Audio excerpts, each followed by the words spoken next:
How do I feel about it? I'm still very under the weather, as you know, hence why this episode is late. And so I feel like my brain isn't really working. But once again, that hasn't stopped us before. um, but yeah, how do I feel about the whole thing? We read Workers' Councils, kind of, partly, and also finally. This is kind of one we've been talking about doing for a while. Yeah, we read the first two parts of Workers' Councils by Anton Pannekoek. Yeah, we've done so much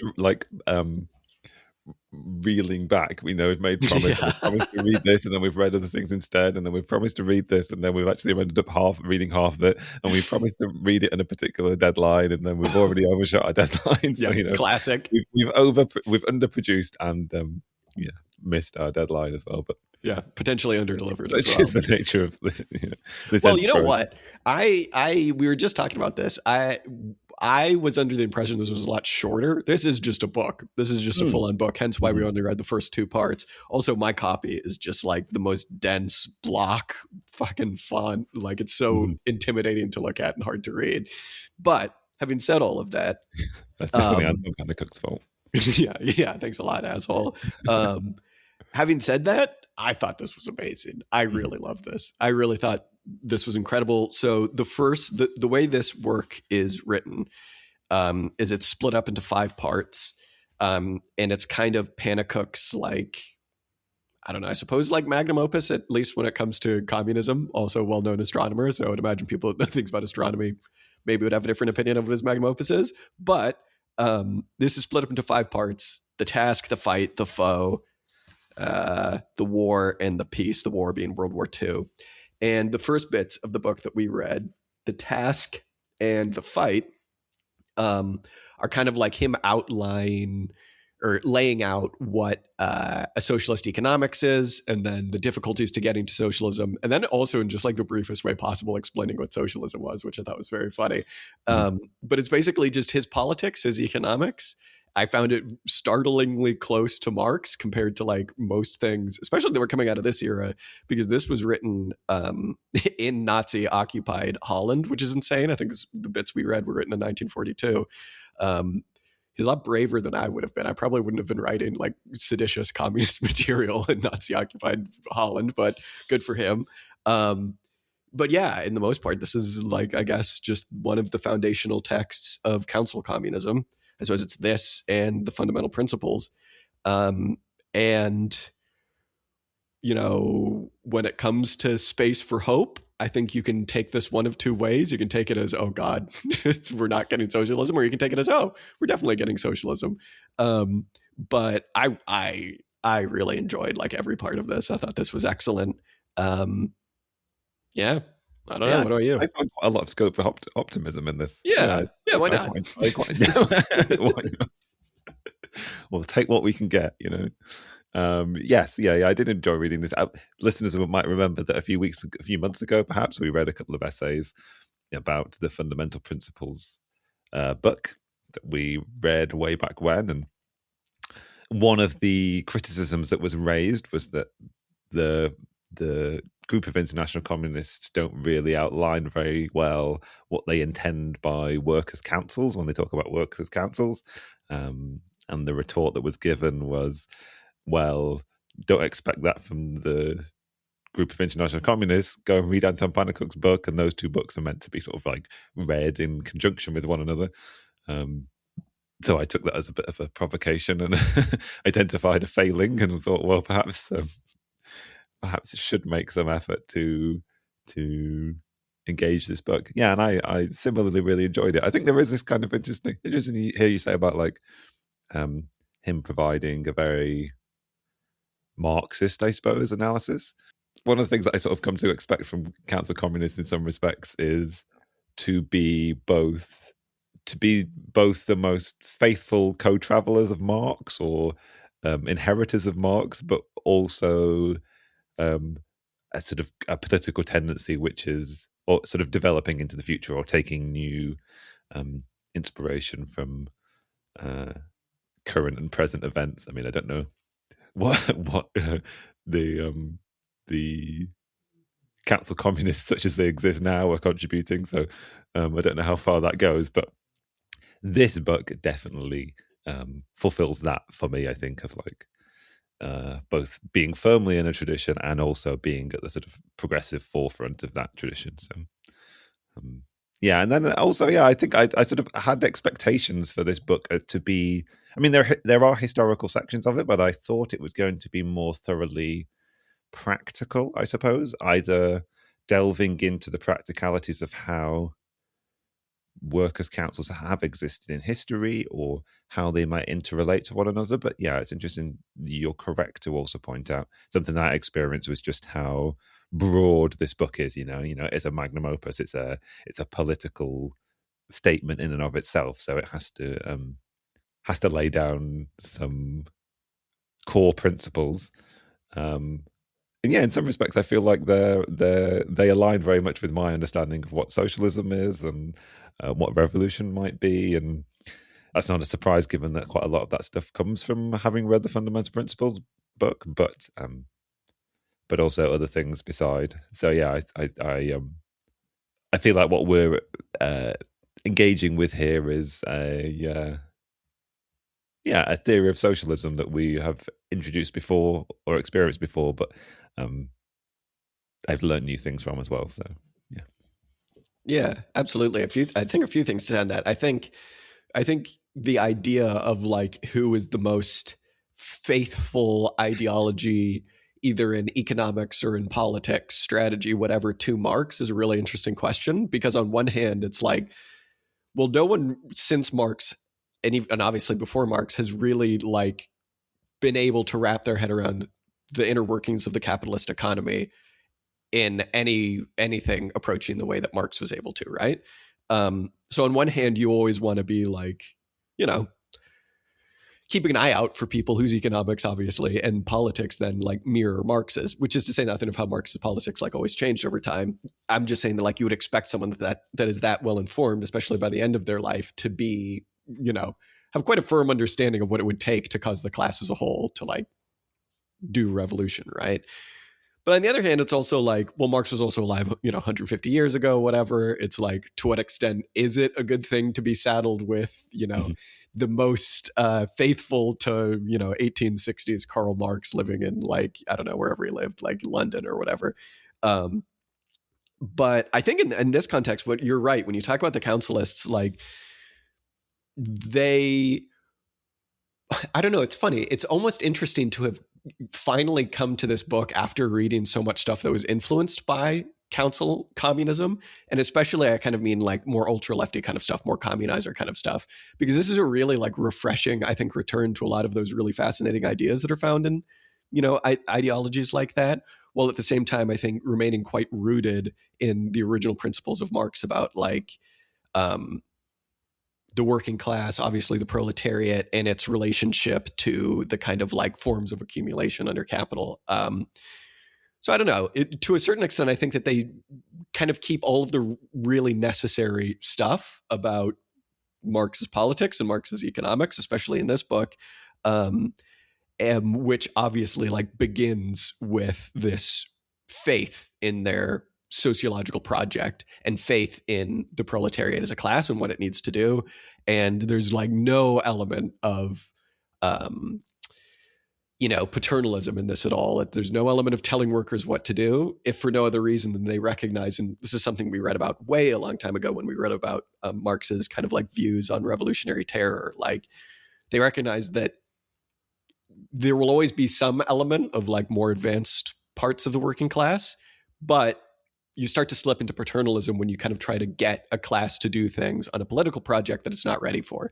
And councilists really recognize that, as I think Marx clearly recognized when we look at things like the First International as not being a like political party like we think of now, where it's like the vanguard leading, the proletariat to like nationalizing all the industries or whatever. It was more so giving them an arena to kind of hear these ideas and also help them out in their struggles as they actually existed. So yeah, I think when we talk about councilists as being quite true to Marx's economics, obviously, but also politics, I suppose all I'm trying to say really in this roundabout way is like, there are certain things that you want to keep and certain things you don't want to keep, right?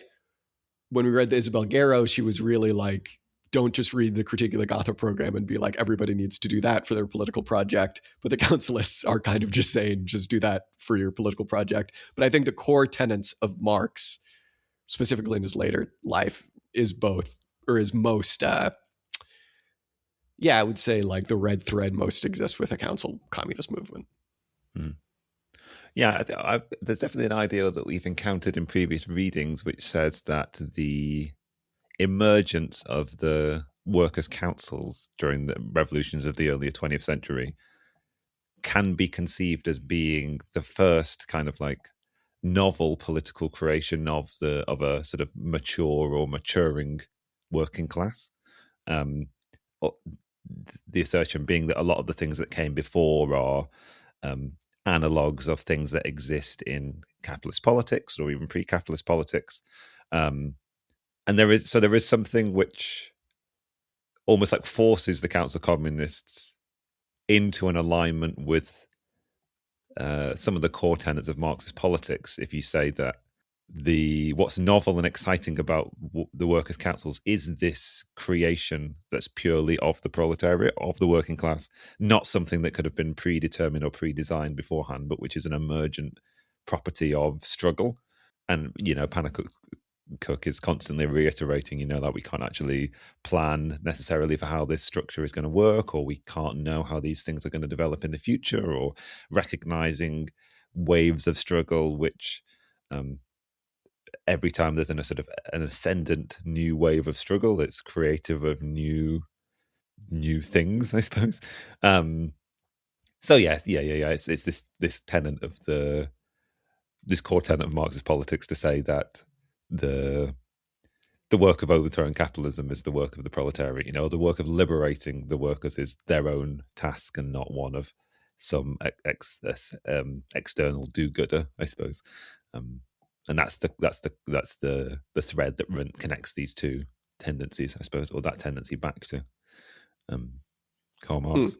Yeah, that guy. It's worth, I think, let's just talk about the council form, I think, quickly. Because, I mean, this is what the whole thing is about, right? It's called council communism, right? Workers' councils is what it's called, duh.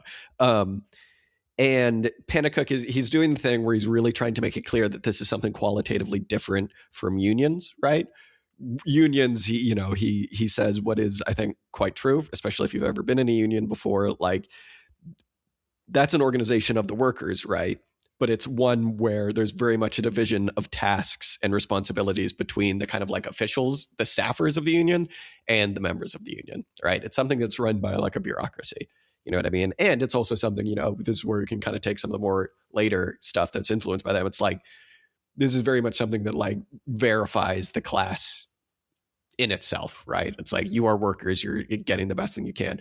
Pannekoek is saying that the vehicle for revolution is the workers' council. And it's funny because I was really ready to have a like, all right, I'm on board with this being the form that we need to use to get to revolution. But it's almost just like, it's almost a truism the way he puts it forward here. And I mean that kind of in a good way, because it's like, yeah, the way you get to a worker self-managed society is by having workers manage their productive firms. It's like, oh, well, yeah. It's like, regardless of anything else, however else you think you're going to get to socialism, it's like, well, that is kind of the core of socialism. So it's like, it would make sense that workers' councils being this kind of like, democratically run workplace. It's like, oh yeah, well, like obviously that's how I don't know if you felt the same way, but I was like, oh yeah, duh. Well, yeah. I mean, there is a sense that, well, one thing I would say is there is a sense that he's quite vague, not intentionally non-concrete, I suppose, about terminology. Like he even says, like, you might call this communism, but maybe that word has been tainted by the experience of the Soviet Union, what the state socialists are doing in Russia. So maybe we don't use that word. And I think there is a similar ambiguity about using the terminology workers' councils. And I hadn't really realized it might be for that reason that you're describing there, as there's like this is not, in some respects, this is not, there's a logical argument that can be made here, like socialism means a particular thing, and to be able to do that, to be able to have people who do the work of producing things in society and reproducing society also then own and control both the apparatus for doing that creation and also the things that are then produced. Um, if that process is going to be collective, then it needs a collective solution to its organization, its administration, I guess. So, um, so I guess an analogous point that I would make to that is one of the reasons why I really like this. I don't know whether this is a unique type of Marxism or a unique type of like revolutionary approach to the idea of revolution, or approach to the idea of overcoming capitalism. But I would say that Anton Pannekoek has a kind of a very common sense understanding of communism. Not in the sense that he's presenting this as like this is a very natural necessity for society. There is I guess in some respects we could be somewhat negative about it and say there's a sort of like teleological underpinning to this. Like there is a historical process that he sees as unfolding. But for me, I quite appreciate that. Like there's an extent to which there is a moral critique here. There's a moral critique of the failings or the negative outcomes of capitalism. He has a critique of that, but my preference is always for critiques of capitalism and descriptions of some future post-capitalist society, which hinge on a kind of like, what I would call common sense. Like this is a logical, almost a logical necessity of something that has to happen. Particularly as you frame it, perhaps is if we want certain outcomes to happen, then we just the form or the way of imagining those sort of emerge from what we want to have happen, I guess. Or Yeah, well, absolutely, and it's refreshing to see someone just cut out the middleman and have this faith in the working class, where it's like, well, if you want to get to a classless society that's rationally planned democratically, you get rid of class and you democratically plan everything in your workplaces. It's like, oh well, yeah, and he puts forward all of these ideas about how that's going to happen necessarily. And it was interesting. I think maybe this is what I was hinting at when I was talking a little bit about the like hope versus no hope elements of this. Is this optimistic or is this pessimistic? Because there's a certain way where you can read this where it's just the immiseration thesis, kind of, where it's just like, well, things are going to get really bad and then people will have to come together and do socialism. But I think it's a bit more nuanced than that, because, kind of tying into what you're saying about that like common sense idea of things, he says something, and he says it much more eloquently than I'm about to say it, but it's an idea that we've come across, or at least bandied about, I think, a lot on the show before, which is that pure rational game theory, it isn't really rational for proles to do revolution right now, because it's like, first and foremost, we're just thinking about keeping our jobs. For those of us that manage to be employed, like we're concerned with our ability to have the means of consumption, right? Or just consumption in general. And if you were to kind of like step out, he even talks about, in like a mass strike type situation, you're really putting all of that on the line and you're really making a strategic gamble there. And frequently during a mass action, when there's even like a small hint that the reaction might be coming, people will just go back to work because that's just the rational thing to do. So even when you have people stepping out because things get bad, frequently they'll just be like, you know what? I don't want to lose my job. I'd rather just go back to work, and my purchasing power is that much less, but hey, at least I'm still able to purchase things. Whereas he's kind of saying like, you get, unions, and then you get wildcat strikes, and then you kind of get, through a kind of like evolution of the class struggle, you kind of get workers' councils, kind of when it makes rational sense for people to just do revolution, which is when things are pretty bad, right? It's like he makes the point where he's just like, oh yeah, well, this logically will need to happen because things are going to get to a point where it will no longer be in people's best interest to go back to work, or it'll be in their best interest to go back to work, but plan everything themselves and kick out their bosses. And it's like, yeah, I think maybe in our context now, that's pretty frightening because of how globalized the entire economy is and just how much precarity there already is. But, it's also quite optimistic because it's like, well, things are going to get to that point. And if they do get to that point, if people are just forced to doing workers' councils, it's like, Oh, well, there you go. Why have I spent the last 150 episodes reading about this shit? It's just going to happen.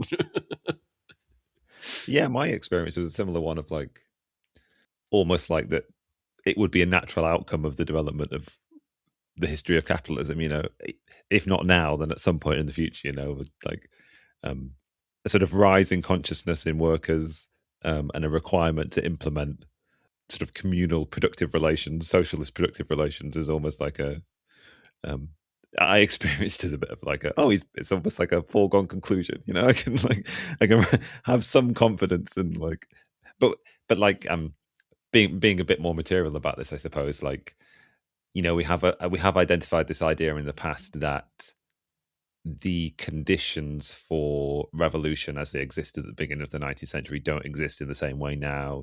Like modern capitalism doesn't have sort of mass industries, particularly in the West, in the same way that it did, and therefore it doesn't create the same kind of organization that was necessary for even Anton Pannekoek's description of the development of the workers' movement. Um, so they were the two sort of demons battling in my head. Like have the conditions for the old workers' movement disappeared, or as Anton Pannekoek seems to be suggesting here, or as I decided, the optimistic part of my brain decided that what I was going to take away was like there is a certain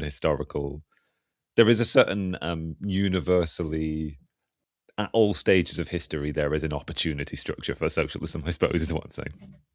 Yeah, yeah. Well, I think that's a really good point because, like, you know, I think when you think about the influence that this movement and specifically this text had on later, more ultra lefty kind of things, one of the main things that stuck out to me was his treatment of the unemployed population, right? And he does like exactly what Marx does, where he talks about how the reserve army of labor is like this necessary thing under capitalism. It creates it. It necessarily has to have it. But at certain times, in business cycles or whatever, like it swells to be way too big.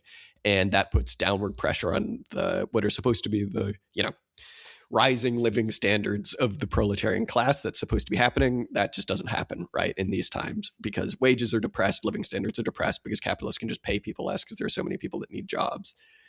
I think when you combine that and the kind of like, I don't want to say like the bullshit job sector, but I think the large amount of jobs that are quote unquote service industry, and like think back to that thing we read recently where they're saying how dumb it is to even describe a lot of the global jobs in the service industry as jobs to begin with, all the way up to things like dumb admin jobs. You know what I'm saying? Like when you combine that, you get a pretty different world, I think, in the modern times than what he's describing. Because I think a lot of this stuff, yeah, it is all well and good for productive industries. And then there are still productive industries, right? There's still loads of productive industries that just aren't around here. You know what I mean? Although obviously like automation and that kind of thing, like relatively, I suppose, there's a different proportion going on than his time.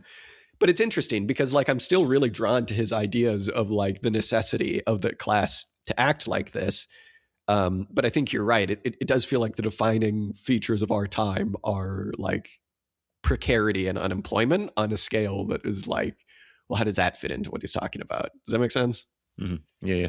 I find it really interesting that, like, I mean, it makes sense based on when he's writing, but this book does almost immediately start with a discussion of unemployment.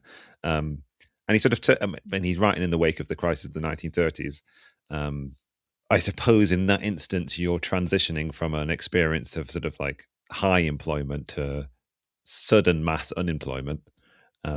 Whereas in a modern context, if you're existing in a ongoing experience of precarity, because the way he describes the unemployment of the 1930s is as a sort of massive affront to the sort of like identity or the morals or the sort of common sense experience of workers. It's like, here we are, workers ready to do work, and there's all the machines ready for us to work on them. Why are the sort of like fickle laws of the market preventing us from being able to do this thing? But it's interesting that as you said, in that context, to put it in a modern context and say, well, okay, what is the modern experience of work? What is the modern experience of employment and unemployment and precarity? And how much, particularly in terms of some of the things we've read recently about, global development and the tariffs dossier stuff that we read, like the present experience of unemployment being part of this reserve army of labor that exists across the world and lives on the fringes of legal work and illegality and suffering at the forefront of mass migration. It's not the same conditions of existence that the workers of the world now live under, I suppose. Yeah. Yeah. And I mean, I don't know. I was trying to put myself in, I was like, well, if something like this were to happen around like here now, what would my relationship be to it? And I was just kind of like playing right into the hands of the communizers because I was like, I just wouldn't go to work. I'd just be like, fuck that. I'm not going to work again. You know what I mean? Mm-hmm. Well, I mean, that was the thought that I was having when you were describing what's the logic, like the logical experience in the 1930s to unemployment as a kind of like, I remember being employed. There's all the machines that I used to work in, the factory that I used to work in. Why can't I go and do it? Now you could have the recognition of like, well, I have a job, but like, even if I get laid off from it, do I feel like I was actually doing something worthwhile or useful? Yeah, especially when you live. What would the response to unemployment be then? I mean, we're talking about particular sections of the world economy or even the national economy, right? So it's in a particular case. I don't really know how many people exist in bullshit jobs or semi-bullshit jobs or yeah, but I mean, I feel like almost like that's less of the question now, the kind of David Graeber bullshit jobs thing. And after reading that piece on global development, it's like, well, what would be a way bigger issue globally is just the dumb service sector jobs that aren't really jobs, right? Like, they talk about like rag pickers and people who like barely eke out a living all over the world. It's like, well, quantitatively and probably qualitatively, that's a much bigger issue, right? Because like, yeah, I don't know, what would the relationship of that class of people be to a revolution? It's like, would you want a good job or would you just not want to work? Because I mean, realistically, like all this stuff's still going to need to get done. I don't know. I mean, there's no really speculating on it because it's just like the world that we'd like to imagine in a perfect socialist utopia. Like so many of these industries, just necessarily to do it more ecologically, you probably would want to relocalize certain things. A lot of things you obviously couldn't, but like that would mean bringing some of these jobs back. But it's like, I don't know. UBI, Dan. That's how we get there. We'll just do a big UBI. Yeah, God. I think one thing I really liked was how he started to talk about how workers' councils develop into something new. He says, kind of like, I'll just read a few quotes here. This is kind of from the end of what we read. He says, "Neither can capitalism be destroyed in one stroke when its fortress state power is shattered, demolished. The class itself still disposes of a great deal of its physical and spiritual power." We'll come back to that word spiritual here in a second. And then he moves on. He says, "Now the workers have to provide for public order and security. Now they have to take care of that. Now they have to take care that social life can proceed. And in this, the councils are their organs. What is decided in the councils, the workers perform. So the councils grow into organs of social revolution. And with the progress of revolution, their tasks become ever more all-embracing." And then he hits you with just an absolute banger here. He says, "Of the Jews in olden times, building the walls of Jerusalem, it's said that they fought sword in one hand, trowel in the other. Here, differently, sword and trowel are one. Establishing the organization of production is the strongest, nay, the only lasting weapon to destroy capitalism." Oh my God, that's so cool. It's so hard. And I think basically his point here is that the act of destroying the old society and creating the new one for him is just the exact same act, right? One of the very last lines, he starts talking about how the conquest of political power by workers, the abolition of capitalism, the establishment of new law, appropriation of the enterprises, building of a new system of production. He says they're contemporary, concurrent in a process of social events and transformations, or more precisely, they're identical. So for him, the destruction and the creation are the exact same thing. And that, I don't know. We just spent the last like 5 minutes or so talking about it. It's like, well, is this possible? But it's like that idea is so cool, right? It's like the only way to destroy this old society is just to build something new. inside of it, and as you're building that thing, you're destroying state power, you're doing all of this, and it just forgoes any of this need of like, carrot on the end of a stick, like state socialism, anything like that. It's like you just do the damn thing. And he just says, and workers will do the damn thing because at a certain point they'll know that they have to. And it's like, man, I don't know. That's so good. That idea of like workers' councils, dot, dot, dot, question mark, question mark, question mark. How does this actually happen? But them evolving into like an, a kind of like structure for determining this new social life and, I don't know, a new type of government, a new type of like protection, a new type of everything. It's like, wow, yeah, that just has always been the socialism I imagine. It's like, and I think you do have to kind of like put evidence forward for why you'd think otherwise if you're a socialist, because it's like, I'm not saying this is like wrong just on the base of it, but it's like, well, why would you need to have a new state form that guides you there? Why would you need all of these different things? Why would you need, to make this distinction between socialism and communism? It's like, for him, it's just one and the same act. I really think that's cool. It's really, really cool. Yeah, and I think I'm glad now to contradict what I said before about him potentially having a sort of teleological understanding of history, right?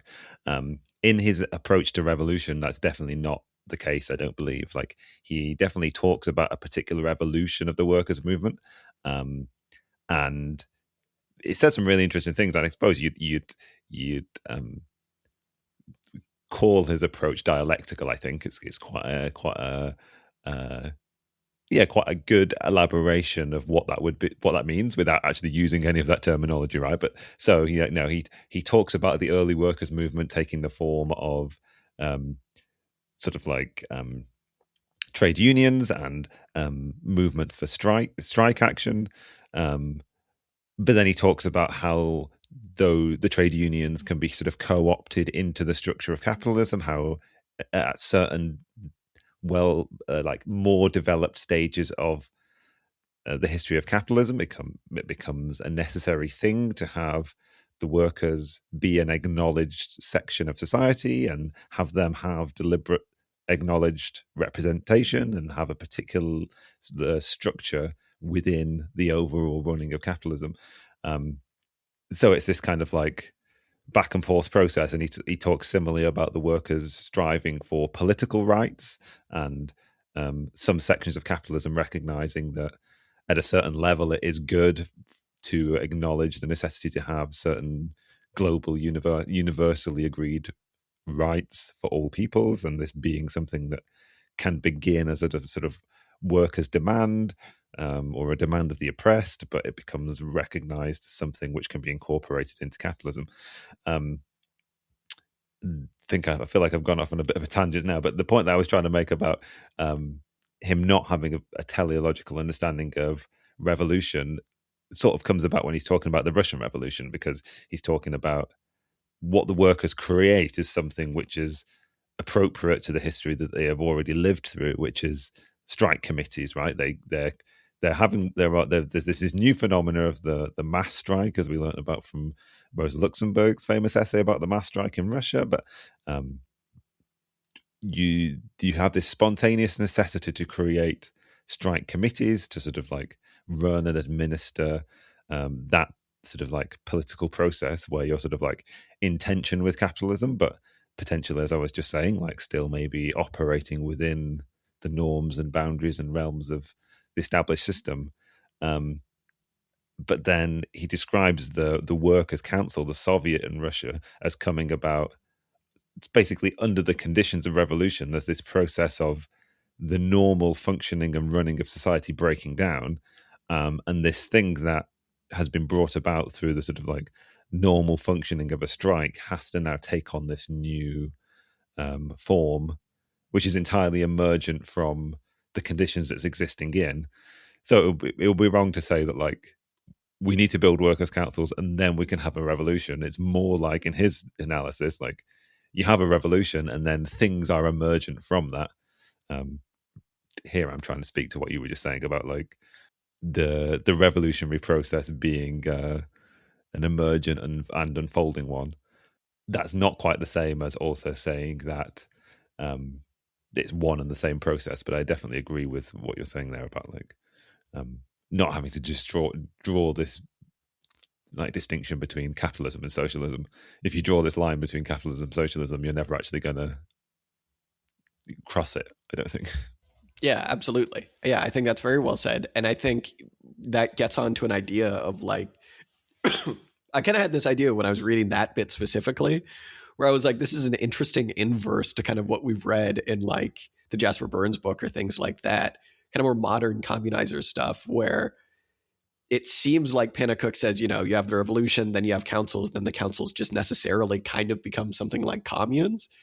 And I was like, well, that's really interesting because it was almost the exact opposite in that Jasper Burns book where he was talking about you kind of have to destroy state power to do anything.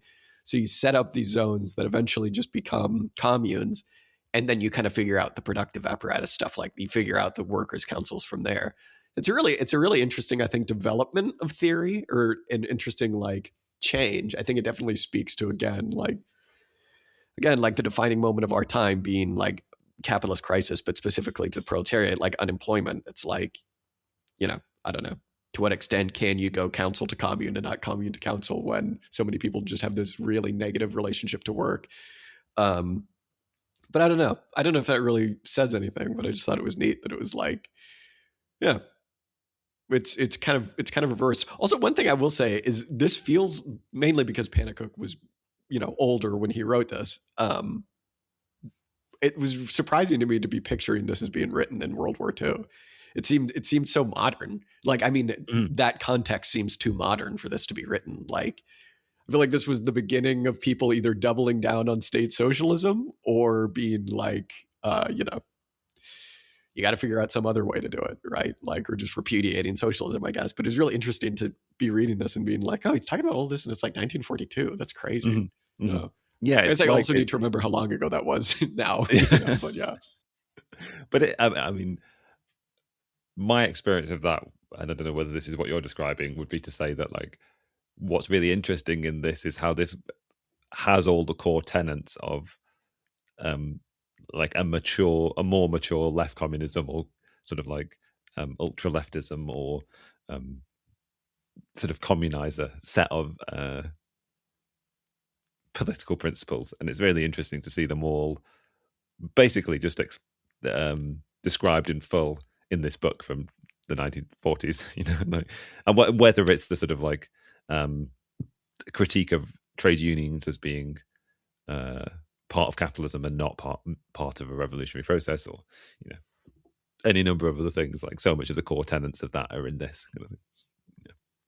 Yeah, and it is also funny, like at the beginning of this, when you said that, you know, I forget who it was, whether it was the guy that translated the fundamental principles, Herman, where in his piece he was like, well, yeah, if you want the politics, just go read Workers' Council. It was a very similar mirror image thing here, where he doesn't reference the group of international communists, but very quickly at the very beginning when he's like, and how would all of this work under socialism? It's just like a page of him just describing the fundamental principles. And he's like, anyway, back to the politics of it all. That was very funny. Yeah, it's just accounting, you know?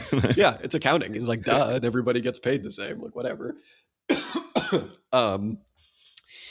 That gets me onto something that I thought was really good, which is I think he doesn't use this terminology, but I think he really recognizes the importance of what the group of international communists called the general ledger, which I think you don't necessarily have to be a like council-brained, I don't know, person to like appreciate this idea. And it's basically just Pannekoek recognizes he has a really interesting, I think, understanding of like subsumption of capitalist society and what it means to transition from one form to another, and how it takes people time and it kind of changes, despite, you know, people immediately taking control of the productive apparatus and stuff. Like, he makes a really good point where he says once everybody is immediately able to kind of like bring the intricacies of this massive productive apparatus that we've built into the light, and everybody is able to see exactly how everything works and where the supply chains are coming from and what labor is needed to go into this commodity and what labor is needed to do this service, whatever, like that really marks for him like an epochal turning point in the development of socialism, because it kind of like allows for this massive leap forward in what we might call like the general intellect of society that capitalism has really obviously been holding back, right? He makes a good point where he's like, you read any scientific study that about an invention that one person is supposed to have done, and he's like, you'll just see like a page of names. And that's just the people who worked on this one project. That has nothing to say about the people who worked on all the different projects tangentially related to this one invention that led for it to get there. So, you know, he makes the point where he's like, I think this is the section of the piece where he's kind of like going through middle class bourgeois objections to socialism, and like he's like, you know, a lot of like specialists and scientists will be like, well, sure, we don't want the rule of capital. What we want is the rule of like rationality and the rule of science and specialists. And it just kind of winds up becoming people advocating for a type of technocracy. He's like, well, that doesn't make any sense because through this massive division of labor and through the development of the capitalist productive apparatus, like what we've seen is information about everything be diffused amongst like pretty much the entire working population. And for him, he says, you know, this is like gets into why revolutions happen. It's like now capitalism, because of its kind of like competitive, isolated, you know, nature, which is to say private property, like that general intellect is being held back because people can't fully collaborate with each other. And the way that that kind of gets unleashed is by this kind of really simple act of just showing everybody what it is that goes into every production change and opening up the general ledger and letting people fully see how everything is done. And I think for me too, that kind of answers the question. I don't want to be too woo-woo, but I think that kind of answers the question of like, how would job allocation work? It's like, who's going to clean the poop pipe? Well, it's like, if you can see how important the poop pipe is to be cleaned for society, it's like people would probably be like, okay, we need to go send some people down there to do that. That's kind of beside the point. I just thought it was really cool the way in which he kind of described the general ledger and this idea of like, yeah, without, I think, using the phrase the general intellect. He talks about it a lot throughout this. Mm-hmm. I mean, I don't have a huge amount to say on that, but I do feel like there is a very like sub-systems theory understanding going on here. You know, like a core tenet of this is like the more brains that you involve in determining how the process works, the more well organized, well run, well operated a system will be. You know, so it's like, yeah, I definitely recognize that as a sub tendency of this. You know, so it's like, yeah, there were a lot of bits in this that felt like there's fertile ground for the kind of like systems theory stuff. I think especially when he talks about like delegates and stuff, about how they would work in workers' councils. I was like, oh yeah, this kind of jibes with the kind of like more libertarian systems theory stuff. Mm-hmm. Yeah, I can't really remember this idea fully, but like there's definitely an interesting description of the process for the kind of like breaking down of politics. You know, he sort of like it's often when he's suggesting that you will have councils and you will have like people will send delegates to these particular bodies that are going to make decisions and govern certain particular things. When there's any critique of that, his retort is always sort of back to recognizing that at every level what people are doing is just managing society, then or managing production rather. They're managing this process of producing all the needs of society, collectively deciding what those needs are going to be and managing that production process. And sort of there seems to be a sort of like jettisoning of lots of the faff or the, I don't know, the distractions of capitalism. You know, like we don't necessarily need it won't be well, in some respects it won't be a process of people like elected representatives standing over people and making decisions for people, because that's sort of a tendency within capitalism which ultimately comes from people being deceived, people being disempowered, people being governed rather than empowered to make a fundamental contribution. But like it does feel like there's always this pulling back to the idea of really what we're doing is just managing production at the end of the day, like starting with that as the central process. I don't know, so it feels profound, I guess.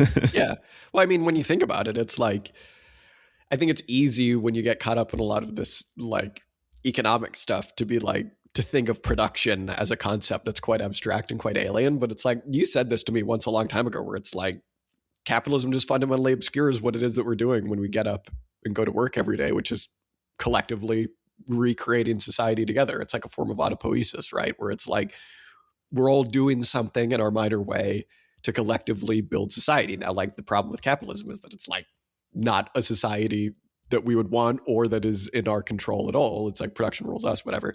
But, you know, when we talk about the fundamental aspect of any kind of socialist political project being like control of the productive apparatus, it's like, well, there's a reason for that, because that is just, there's a reason that's what determines society. It's because that kind of is how you make society, you know? Like, yeah. There's also like, man, my throat's starting to be sore. There's an element in this where he talks about the kind of like, you know, the kind of like scaling levels of councils and stuff, where it also felt quite like systems theory-esque, where he kind of talks about how consumption is not quite like, this isn't the right phrase for it, but when you're organizing socialist like production capabilities with your councils or whatever, there's an element of it that aims towards the top, right? Where each productive firm is operating with a supply chain that they have, but they're also part of a bigger industry. That industry is part of a sector. That sector is part of the entire global economy. And, you know, he makes the point where he's like, there will need to be some sort of like central, not controlling apparatus, but like steering apparatus, right? Like cybernetic apparatus there. And then all of those things kind of point up. But when he talks about consumption, like, he says that it very much like points down, right? These organizational structures where the kind of like key element of a consumption cybernetics world would just be like the local commune or even just like the consumer. I thought that was a really interesting way to think about it. It's like when you're organizing consumer co-ops versus when you're organizing councils, like you kind of want to keep that in mind, right? Where it's like, which direction is all of this stuff headed? And that isn't necessarily in terms of like commodity flows. I just mean that more so in terms of like, when you're thinking about organization, kind of like, I don't know. Does that make sense? I'm losing my train of thought. Yeah. I hadn't really clocked that or thought about it in that way, but there's definitely the case that like one of the things that, you know, this particular type of socialist politics is trying to overcome is, or socialism in general is trying to overcome, is the separation of productive apparatuses, right? Like, we don't want producers to be interacting purely on the basis of market signals, market sort of like the process of commodities meeting one another in the marketplace. And what socialism is aiming for is one collective sort of productive organism, being all of society being one productive organism, I suppose. And in that respect, yes, what you're trying to do is link the sort of smallest scale of production into an understanding of the sort of entire global productive system, like work out what something's place in that system is, through not necessarily perhaps through understanding the entire network, but through the people working in that organization, understanding the connections that they have with sub producers that produce the things that they need, and people that then take what they've produced and further develop it into a consumable commodity. Like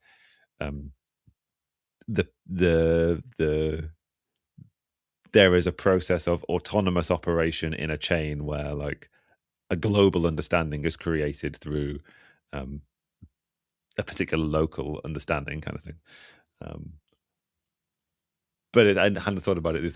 It's interesting to imagine that in reverse for consumption. You know, consumption is done at the smallest possible level. It's entirely personal, I suppose, in some respects. Yeah, I suppose it's just kind of like the idea of like where you're getting your main system 4 and 5 like environmental directives from, right? Where it's like in the viable system model, like systems 4 and 5 are the ones that kind of like interact with what they perceive to be the future and with the environment to kind of predict things and then send those signals back down to the operations and lower management structures. It seems like he's talking about like the consumption level co-op 4 and 5s would just be the consumption co-ops, right? Like systems 4 and 5s isn't some guy with a big brain being like, and you will wear 5 pairs of boots this year. You know what I mean? He's like, well, necessarily. He's just like, well, yeah, obviously this is how it would work. He's not even making like a particularly like political point. He's just like, you would want that information to be coming from the bottom for consumption, and for production, you'd want it to be coming from the top. It's like, oh well, there you go. There was a brief section that I thought was profound, but I'm not entirely sure whether I understood it fully. But there's definitely a point where he seems to be inserting that, there's this like fear amongst like people opposed to advocates for capitalism, I suppose, will say that the market is the perfect way to like get people their consumer goods because nobody can globally and nobody could plan from the center what everybody in the entire system is going to need. Pannekoek seems to be making the opposite assertion that the bigger your system gets, the easier it is to meet need. I think there's a sort of, he seems to be suggesting there's like with increasing degrees of scale, the sort of like the local imbalances disappear, I think, to some extent. I don't know whether if you missed that section, then maybe we I kind of did, but it's interesting. Yeah. You know what? Yesterday I finished The Fifth Head of Cerberus, which is a Gene Wolfe book, which is like insane. It's a masterpiece. And one of the concepts in that is, because Gene Wolfe was an engineer, he puts in this concept of what's it called? Variance relaxation techniques, which is like this idea in engineering of like, if you don't know exactly, say, I don't know, say you're talking about like, you want to know how hot the surface of a planet is or something like that, and you have no idea. What you do is you make a bunch of approximations and you go, okay, well, let's make models on those approximations. Okay, that model doesn't make any sense. Oh, but this one does. And the more you make approximations, each approximation gets you closer to what could potentially be the correct answer. It's something like that. And it's kind of something like the concept of abstract labor, right? Where it's like, it just irons out all the different idiosyncrasies in this case, like consumption habits.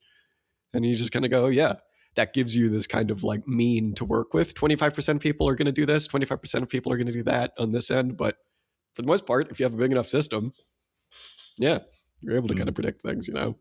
Yeah. More data is good. More data is good, yeah.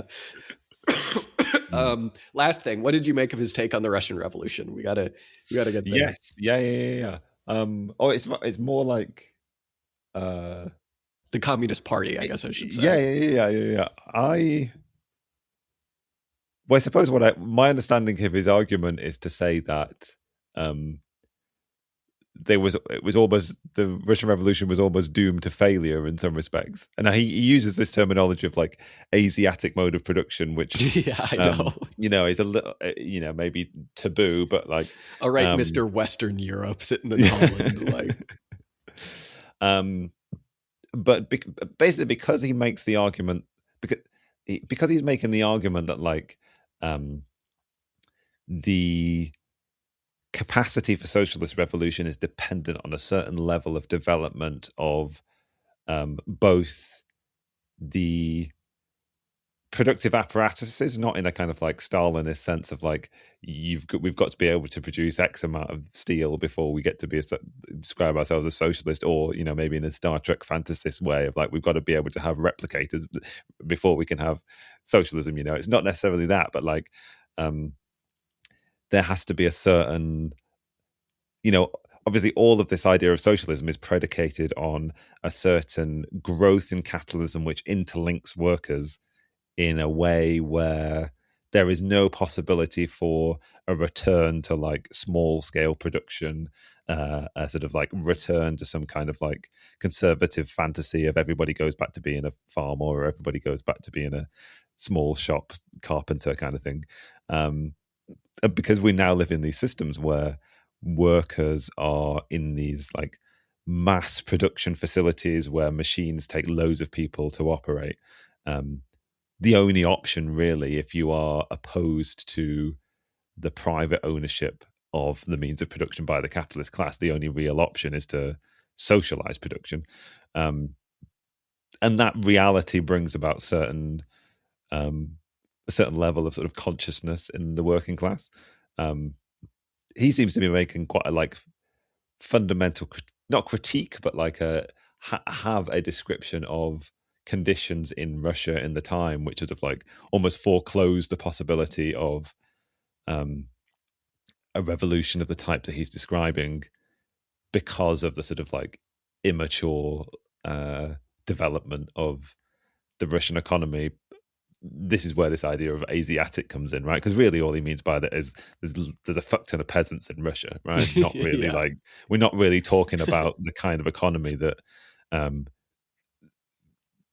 a socialist of this sort might recognize as ripe for sort of like revolutionary transformation. I don't know whether that's what you were hinting at, his critique of the Russian Revolution, but like, I feel like that's fundamental to his understanding of the flaws of it, I guess. Obviously, he goes on to similarly have a critique of the sort of like state socialist structure, I guess.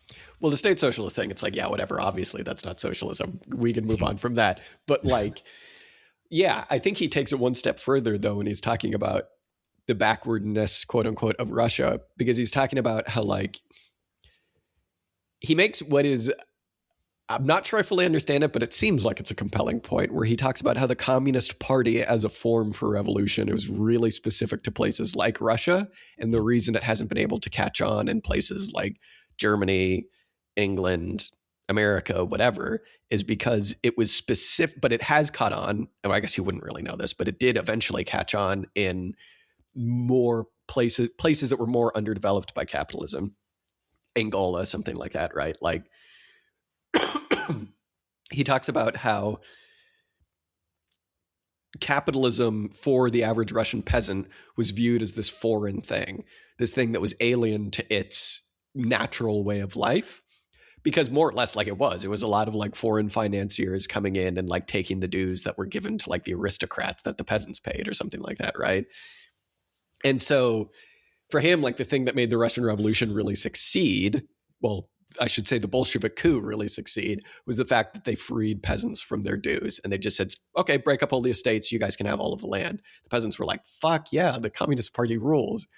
Fast forward like several years, I suppose.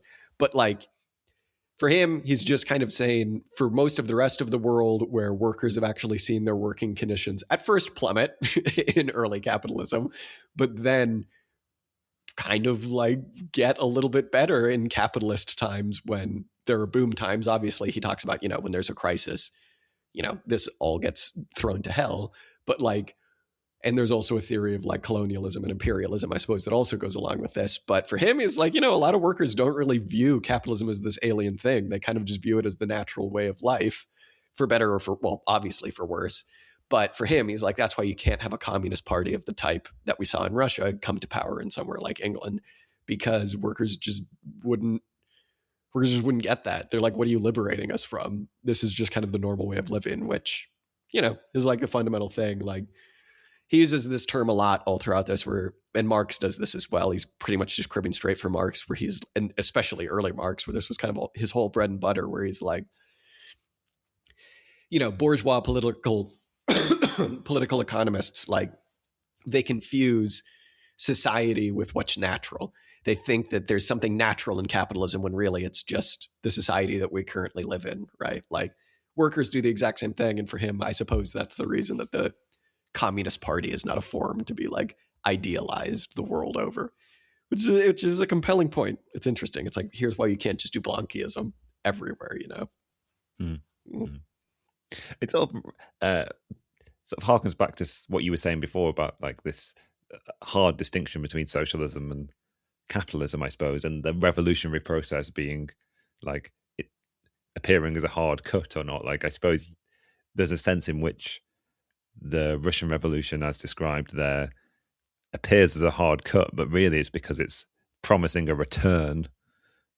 The vast majority of people who actually ended up supporting it is promising a return to sort of pre-capitalist forms, or an affirmation of people's dreams about, what it would mean to be a small-scale landowner or peasant or something. Whereas we've sort of interacted before with this idea of like, how much of the transition from capitalism to socialism is kind of like sort of like change in form but not in function to some extent, or like how much is maintained, how much continuity is there between the two things. There are some points in this where he talks about the transition in a similar kind of way, where he's sort of saying that like the objective of the capitalists or the people running the capitalist economy, whether that's the capitalists or the state or whoever the administrators of the profit-seeking apparatus of capitalism are, the goal of the workers is basically the same in some respects. Like it's a, let's collectively operate the productive apparatus, or let's continue to operate the productive apparatus so that it, in a sort of, I think he uses the word discipline, right? In a disciplined way, we still have to like be able to operate this sort of quote unquote machinery, and I say machinery in an abstract way, the machine of production. But with different driving principles. The driving principle of socialism being the people that do the work of contributing to that process of production are the ones that should direct it, and have the ultimate say on what that process is like. I don't know what point I'm making. I mean, but, it's a good point. Yeah. I mean, it's so funny because it's like, it's so much of this. There's a way of explaining socialism like you just did, where it's just like, yeah, the point is that instead of using like money and profit as a way to kind of like monitor our collective recreation of life, we just recreate life. It's like, oh yeah. One sec. We should wrap this up soon for the sake of your no kidding. last thing I'll say before I just explode is in the kind of face of that, of like, well, what do you do if you don't have a communist party? He makes a really interesting point where he's like, the role of the communist needs to be to kind of like be the lived memory of past struggles in current struggles, and like to kind of like, he makes the point, and I think we've seen this in Minneapolis and like a lot of other places recently, where it's like class struggle does evolve.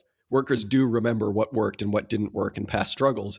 And so for him, it's like, because this is all leading to a point of teleological socialism, you just need to be somebody that pushes these things in those directions, takes these struggles, reminds people of what worked, remind people of what didn't. And that to him is organizing. I thought that was a very compelling way of, describing what needs to be done. And you're also helping people in the process, which is always a good side. Yeah, something that occurred to me late on when I was reading these sections was that something that we've said about counter communism in the past is we've suggested that it leads to a certain kind of quietism in terms of political activity. Like we've sometimes sort of like compared it to the sort of party building notion that's popular amongst some communists at the moment, which is like along the social democratic model, where you can always be working. You can basically just build the movement at any stage in time. The conditions are different, obviously, but like you can do the work of building the movement.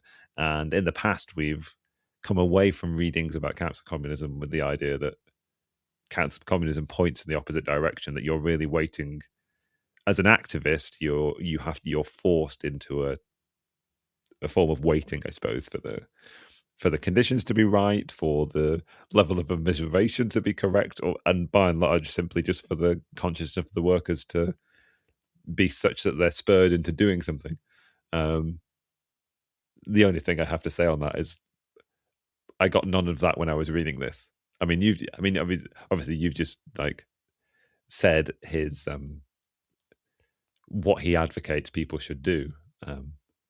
I don't really remember that, but like there was no sense in this of like just one should be waiting, Yeah. and also what it made me realize was like, I don't know whether, we've toyed with like forms of crisis theory in the past, but like I am inclined to say that capitalism is in a serious moment of crisis.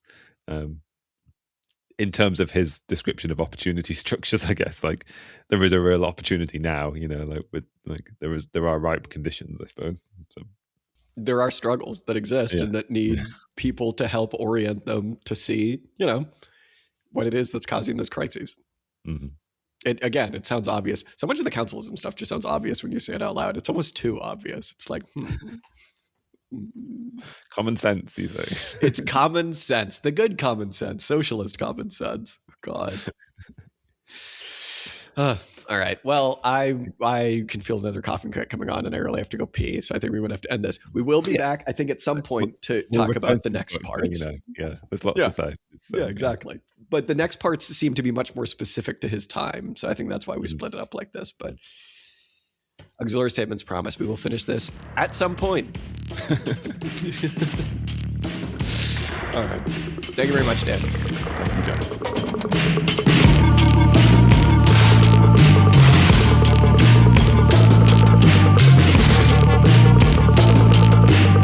Hey everybody, Jack here. Thank you so much for listening to this week's episode. The song that you heard on this episode is Music to Kill Bad People To by King Gizzard and the Lizard Wizard. You can go ahead and check this song out much more on their Bandcamp at kinggizzard.bandcamp.com.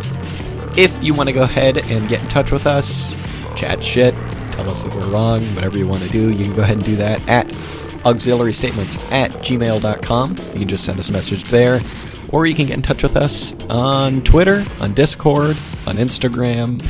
You're a smart person. You can find these places. We got a YouTube. We post stuff there as well. Sometimes we stream. Thank you so much for listening. Till next time.